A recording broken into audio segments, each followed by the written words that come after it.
ว่าเธอถึงดำโอ้แม่งามคำดำเป็นดินสอขนาด2 บีหน้าอกหน้าใจก็ดูเหมือนจะไม่มีจอแบนอย่างนี้หมอเกาหลีคงไม่รับทางต้นแขนก็จัดว่าใหญ่ผู้หญิงอะไรขาโตใครทำให้เธอโมโหต้องขอหักตายไม่รู้น้ำหนักเท่าไรกล้าชั่งให้ดูไหม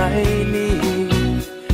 จะเอาเธอมาแยกมองแต่ละที่ไม่เห็นจะมีอะไรสวยเลย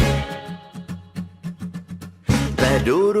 วมแล้วมีเสน่ห์เหลือเกินไม่ต้องมาเขินฉันพูดจริงๆเธอมีเสน่ห์มากมายจะน่ารักไปไหนอยากจะได้อีกยิ่งดูยิ่งมีเสน่ห์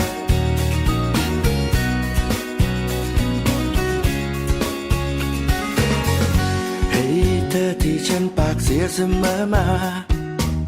รู้ไว้เธอนะเพียงเรียกร้องให้เธอสนใจก็ไม่รู้จะเริ่มจีบโดยคำพูดใดที่ล้อเลียนไปจริงๆแล้วมันคลั่งไคล้เธอน่ารักตอนเธอพูดจาลึกซึ้งถ้าเป็นเรื่องใจเธอมองอะไรด้วยความอ่อนโยนไม่สมบูรณ์แต่สมดุลเห็นภาพรวมเธอแล้วโดนรู้ไหมใจฉันดวงนี้มันสับสนหลงไหลเธอจนหมดใจแล้วพอดูรวมแล้วมีเสน่ห์เหลือเกินไม่ต้องมาเขินฉันพูดจริ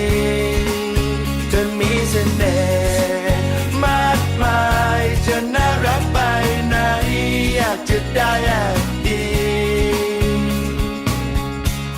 ยิ่งดูยิ่งมีเสน่ห์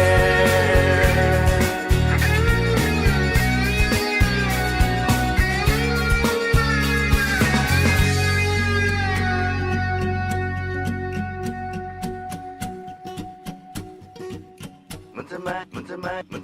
ดำทำไมแบน